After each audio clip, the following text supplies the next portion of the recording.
好的，我们现在马上透过视讯专访欧洲议会的议员米利安列克斯曼女士。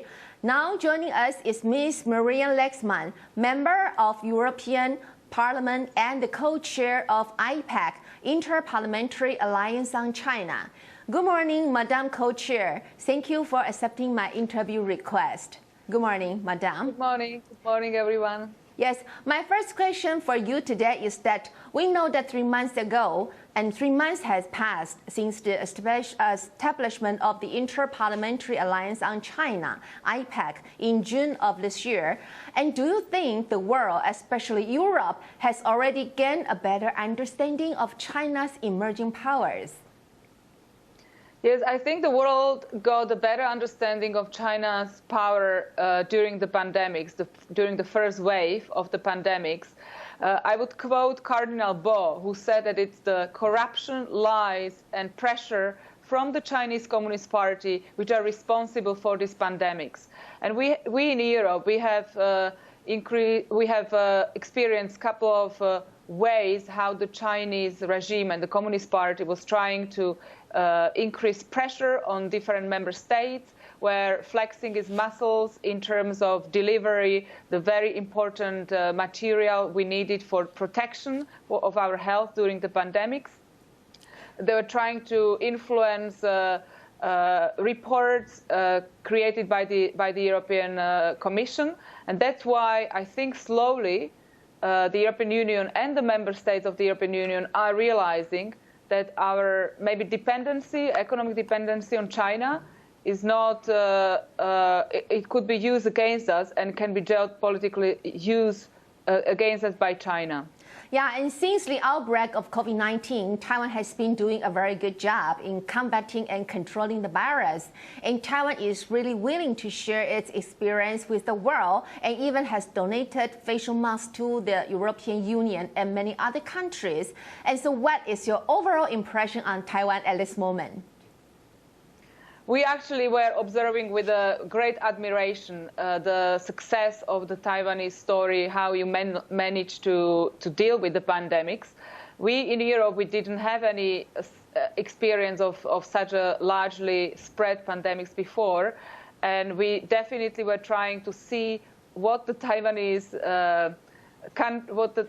people are doing and how the country is defending its own population from this disease. So for us, it is definitely a great example. On the other hand, we are regretting that Taiwan is still not a member of the World Health Organization Assembly. And as I did, but also many of my colleagues are expressing it again and again, that this should be the case, that Taiwan should be member of this assembly because Taiwan has a lot to add, and we have seen it during these pandemics. Yeah, the Taiwanese government has tried very hard to promote the idea that Taiwan can help. And do you think that the public understanding about Taiwan has increased at this moment? And what can Taiwan do to increase its international recognition and participation?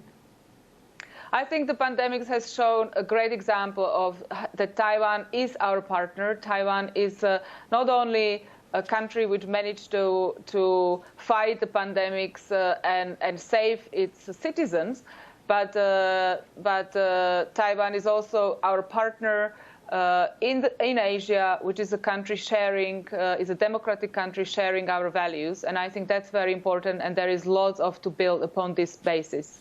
Yeah, and on August 25th, you issued a statement signed by 70 leaders from the European Parliament, US and Canada and Australia to support the Czech speakers to visit Taiwan. And we truly appreciate your support for Taiwan. Could you please tell us why you initiated this statement and why is it important to support Taiwan? Yes, I have followed the story, how China has was trying to make an absolutely unacceptable pressure on the previous Speaker of the Czech Parliament, Mr. Kubera, when he was planning the trip to Taiwan. We all know the sad story that among the enormous pressure of China on the Speaker of the Parliament, Mr. Kubera has passed away. And that's why I appreciated the the courage of Mr. Vystrčil, the current Speaker of the Czech Parliament, to actually organize the visit Mr. Kubera was planning to do, and stand up to the Chinese pressure. That's why I believe that the whole democratic world should have been standing, or should be standing behind Mr. Vystrčil and support his visit. And that was why I have collected the signatures, and I have asked my colleagues from members of parliaments from all around the world to support his visit, because I believe that the democratic country and sovereign country has its own rights to create its own economic cooperation with other countries, and no one, not even the Chinese Communist regime, can interfere into these rights. Yeah, correct. And right after the visit of the Czech delegation, Taiwan's President Tsai indicated that Taiwan hopes to sign a bilateral investment agreement with the EU. Do you have any suggestions in how can the EU and Taiwan deepen the trade ties? Well, I'm afraid it will not be an easy journey, but I can only tell that the Interparliamentary Alliance on China will support this. And me, as a member of the parliament, that Taiwan has lots of supporters and friends, we can also help. But obviously, the first initiation has to be taken by the Commission, and the Commission should lead the negotiations, where we have no say. But obviously, we can try to support it as much as we can through our political leverage and our political possibilities. Yeah, we understand. And we also certainly look forward to seeing more exchanges in the future between the EU and Taiwan. And will you consider inviting Taiwan's high-ranking officials, even our president, to the European Union to give a speech? Well, unfortunately, it's not up to me. If it were, Mr. President will be already invited. But I hope that the relations, as we could see that during the pandemics, have improved. I think many people in Europe have learned about the story of Taiwan through the visit of Mr. Vystrčil and through the kind of developments related to the pandemics. And I think there is a great support for Taiwan and its own, that Taiwan can shape its own relationship in the geopolitical world by itself. And you have a great support among the European EU countries, citizens, as well as in the European Parliament. And of course, the IPAC, the Interparliamentary Alliance, will be on your side too.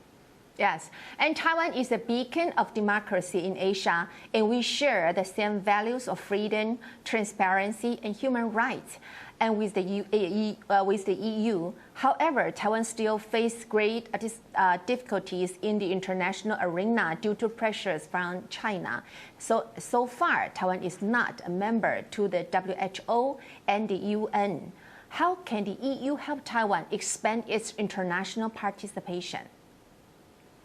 As I already mentioned, members of the European Parliament that we have already requested that Taiwan will be a member of the World Health Organization Assembly, and we are trying to continue in our pressure. We believe that it's Taiwan's right to be there, and especially when we have learned that Taiwan has a lot to add and help to protect the safety and health of people worldwide. Mm-hmm. And do you expect to see Taiwan's participation in IPAC in the future? And what can Taiwan do to deepen its cooperation with IPAC? Of course, we already count on participation of Taiwan in IPAC. We are in touch with political leadership and with people representing Taiwan or helping us, experts who are helping us to understand the relationship. So for sure, we are counting on Taiwan.